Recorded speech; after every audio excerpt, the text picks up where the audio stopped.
Assalamualaikum warahmatullahi wabarakatuh. Salam sejahtera untuk kita semua. Yang terhormat Pak Afian Putra Pratama, SSTMT selaku dosen pengampu mata kuliah Algoritma dan Pemrograman. Sebelumnya, izin memperkenalkan diri. Nama saya Faras Abdul Hafiz Marbun dari Program Studi Sistem Telekomunikasi kelas 2B dengan NIM 2304564. Kali ini saya akan menjelaskan sebuah aplikasi kalkulator usia yang dikoding menggunakan bahasa pemrograman Java melalui konsep dasar pemrograman GUI. Baiklah, langsung saja kita masuk pada codingannya. Pada baris pertama ini kita memerlukan beberapa yang diimport ya. Di sini terdapat import beberapa paket yang diperlukan, termasuk paket GUI seperti AWT, swing, kemudian ada event handling seperti action events, dan juga paket java.time untuk bekerja dengan tanggal dan waktu. Terus pada baris ke-9 sini terdapat ini merupakan deklarasi kelas ulang tahun yang merupakan turunan dari Gframe. Ini adalah frame utama aplikasinya. Mungkin bisa kita langsung coba run dulu ya bagaimana bentuk dari aplikasi kalkulator usia ini. Nah, jadi ini merupakan bentuk dari aplikasinya ya. Terdapat nama beserta kolom-kolomnya, ada hari, bulan, tahun gitu. Kemudian di sini merupakan hasil yang inputnya nanti akan tertera hasilnya di sini di panel utama. Kemudian ada tombol di bawah yang untuk mengoperasikannya, ada hitung usia dan reset atau ulangi gitu. Nah, bisa kita lihat pada baris ke-10 final private main font ini tuh mendeklarasi konstanta main font untuk font utama pada aplikasi tersebut. Nah, terus pada baris ke-11 hingga baris ke-13 bisa kalian lihat ini merupakan deklarasi komponen-komponen GUI yang digunakan dalam aplikasi. Termasuk JCombo Box untuk memilih hari, bulan, tahun, kemudian ada JLabel untuk menampilkan usia dan hari ulang tahun berikutnya, serta JTextField untuk memasukkan nama. Kita masuk kepada bagian method. Di sini tertulis public void initialize. Ini merupakan metode initialize untuk menginisialisasi komponen-komponen GUI tadi. Nah, kita udah masuk ke panel inputnya ya. Jadi dari baris 17 hingga baris ke-31 ini merupakan pembuatan array days yang berisi hari-hari dalam sebulan dan inisialisasi JCombo Box CB hari dengan array tersebut. Setelah itu, fungsi style combo box ini dipanggil untuk mengatur gaya JCombo Box-nya. Begitupun dengan penginputan 12 bulan dalam kurun 1 tahun. Dan untuk jumlah tahunnya bebas mau dari tahun berapa ya. Kalau saya di sini bikin 101 tahun gitu. Jadi paling minimal tahunnya bisa kita atur ke 1924 ya. 1924 ke 2024 itu 101 tahun jumlahnya. Itu bebas sih.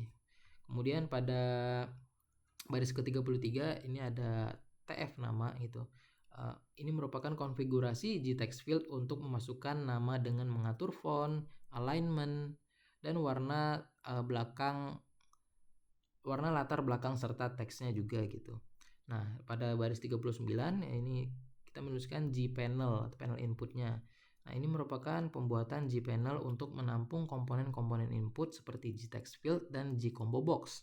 Nah, layout grid yang digunakan untuk menata komponen tersebut. Nah, ini layout gridnya ya, ada rows-nya 1, kolomnya 4, h gap-nya 10, dan v gap-nya 10 juga. Lanjut kepada baris ke-47. Ini terdapat label age dan baris 52 ini ada label next birthday. Apa artinya? Jadi ini merupakan inisialisasi JLabel, label age, dan label next birthday yang akan menampilkan hasil perhitungan usia dan hari ulang tahun berikutnya gitu. Nah, di sini bisa kita lihat kita harus pada Gpanel tentunya kita harus membuat output panel tersebut.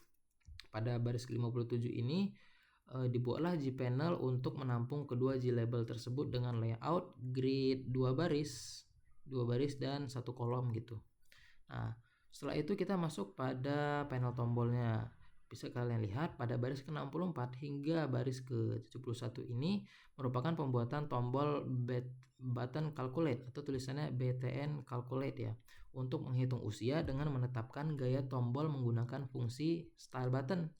Adapun action listener ditambahkan di sini untuk menangani klik tombol menggunakan lambda expression namanya, yang memanggil metode ini calculate age-nya gitu, atau penghitung usianya. Terus di bawahnya pada baris ke-73 button reset ini merupakan pembuatan tombol button reset untuk mengatur ulang input dan hasil perhitungannya. Nah, ini kurang lebih sama seperti button calculate, namun gaya tombol yang diterapkan sini juga menggunakan style button. Terus ada action listener juga ditambahkan untuk menangani klik tombol dengan mengatur kembali J combo box dan J text field serta mengosongkan J label ini yang menampilkan hasilnya gitu. Terus di baris ke-87 ya, 87 hingga 90 ini merupakan G panel untuk button panel. Ini merupakan pembuatan G panel untuk menampung kedua tombol yang tadi, tombol button reset sama button calculate dengan layout grid satu baris, ini satu baris dengan dua kolom ya, 1 2 gitu. Terus lanjut kita masuk ke panel utamanya, panel utama dari aplikasi ini. Bagaimana bentuknya? Bisa kita lihat dari baris ke-93. Ini ada G panel, main panel. Ini itu merupakan pembuatan G panel sebagai panel utama dengan layout border. Jadi ini merupakan panel utama ya. Ini itu panel utamanya. Jadi panel ini menampung panel input di bagian utara. Ini panel inputnya bagian utara atau bagian atas. Kemudian ada panel output di tengah sini. Output itu atau hasil yang dikeluarkan nanti di bagian tengah atau center. Ini center. Kemudian ada dan panel tombol di bagian selatan. Ini merupakan panel tombolnya. Bagian selatan itu bagian bawah atau south gitu. Lanjut, bisa kalian lihat kita tambahkan main panelnya di sini, add main panel. Kemudian pada baris 102 hingga 107 ini merupakan penambahan main panel ke frame utama atau G-frame. Jadi pengaturan judul frame, ukuran minimum, penutup aplikasi saat menekan tombol close, dan membuat frame tampak terlihat gitu. Itu merupakan ditandai dengan set visible true gitu. Jadi kita bisa melihat GUI-nya seperti ini muncul gitu anggapan di layar komputer kita. Terus kita masuk ke metodenya sekarang ya. Ada di sini kita menggunakan metode create label panel untuk membuat panel dengan label di bagian atas dan komponen di bagian tengah. Bagian atas dan komponen di bagian tengah. Panel ini digunakan untuk mengelompokkan label dan komponen input. Apa saja komponen inputnya? Itu yang tadi G text field atau G combo box-nya gitu. Itu terdapat pada baris ke 109 hingga 118. Lalu pada baris 120 kita menuliskan metode untuk style combo box untuk mengatur gaya G combo box-nya ya, termasuk font, warna latar belakang, warna teks, dan border yang kosong gitu. Sini bebas kalian mau warnanya bagaimana atau kombinasinya bagaimana, bisa kalian search di Google gitu ya.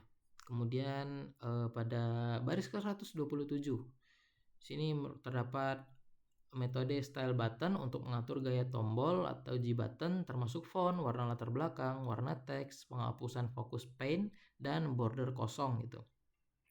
Nah, terakhir metode calculate age itu terdapat pada baris ke 135 yang dimana metode calculate age ini berfungsi untuk menghitung usia yang akan kita input nanti gitu.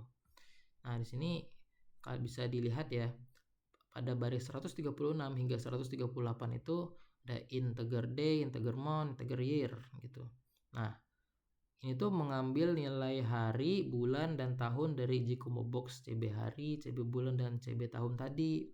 Karena nilai yang diambil dari G combo box adalah bertipe objek, maka kita perlu mengcase-nya menjadi integer. Kenapa integer? Kalau misalkan kita tuliskan dengan double itu tidak bisa ya, karena kalau double itu fungsinya untuk bilangan berkoma atau bilangan desimal gitu. Contohnya penjumlahan, pengurangan, pembagian, perkalian gitu. Terus pada baris 144 dan 141 itu membuat objek local date, birth date yang merepresentasikan tanggal lahir berdasarkan input pengguna, dan objek local date current date yang merepresentasikan tanggal saat ini gitu.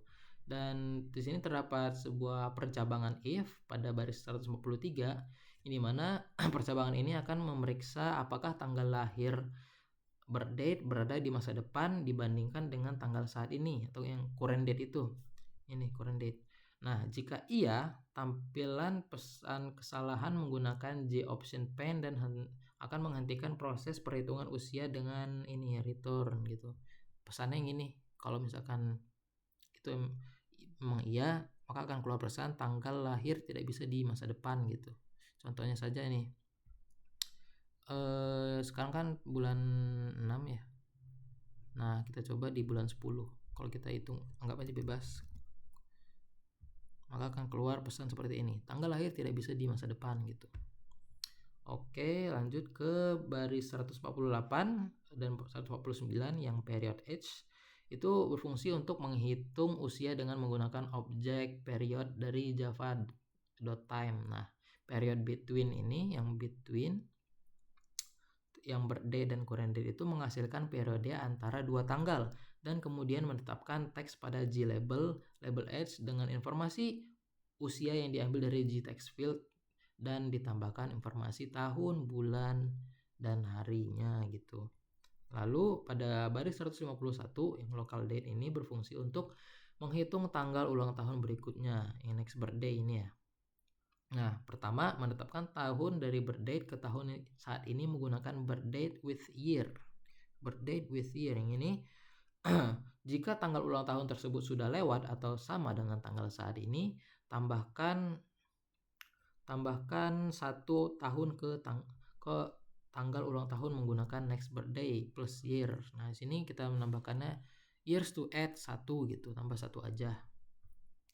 Lalu pada baris 156 yang long days until next birthday ini fungsinya itu untuk menghitung berapa hari lagi sih hingga ulang tahun berikutnya dengan menggunakan ini elemen chrono unit days between. Nah, fungsinya itu menetapkan teks pada G label next birthday dengan informasi hari-hari yang tersisa hingga ulang tahun berikutnya gitu. Kemudian di sini ada metode terakhir yang digunakan yaitu metode main sebagai titik masuk utama aplikasi. Nah, di sini tuh memuat objek kelas ulang tahun ya atau kelas utamanya dan memanggil metode initialize untuk menginisialisasi dan menampilkan JUI ini. Maka bentuklah seperti ini gitu. Bisa keluar gitu kan codingannya. Bisa muncul lah artinya codingannya gitu. Nah, mari kita coba contohnya pakai nama saya ya. Paras. Saya lahir di tanggal 6 bulan 5 tahun 2005 gitu. Nah, apabila kita hitung usianya akan keluar seperti ini, output yang dihasilkan usia nama itu Paras berumur 19 tahun, 1 bulan 19 hari gitu. Kemudian terdapat informasi tambahan juga mengenai berapa hari lagi ulang tahunnya akan terjadi itu 315 hari lagi gitu. Nah, apabila kita ingin mengulang operasinya, kita tinggal mengklik reset atau klik ulangi gitu. Set. Nah, maka semua akan tampil seperti semula. Bisa kita coba lagi Marbun gitu. Misalnya random aja ya. Maka hasilnya akan berbeda juga gitu. Tidak sama seperti yang sebelumnya. Nah, gitu. Usia Marbun 21 tahun, 4 bulan, 21 hari, kemudian ulang tahun berikutnya 224 hari lagi gitu. Nah, mungkin gitu seperti itu ya bentuk operasi dari aplikasi kalkulator usianya. Jadi kesimpulannya, aplikasi ini secara keseluruhan memberikan antarmuka pengguna yang sederhana untuk memasukkan tanggal lahir, menghitung usia berdasarkan tanggal lahir tersebut, dan menunjukkan informasi tentang berapa hari lagi hingga ulang tahun berikutnya. Sekian penjelasan terkait kode-kode pada program aplikasi kalkulator usia yang memuat algoritma dan variabel, looping atau branching, konsep metode yang digunakan beserta GUI-nya. Semoga bisa bermanfaat. Baiklah, terima kasih. Saya akhiri dengan wabillahi taufiq wal hidayah. Wassalamualaikum warahmatullahi wabarakatuh.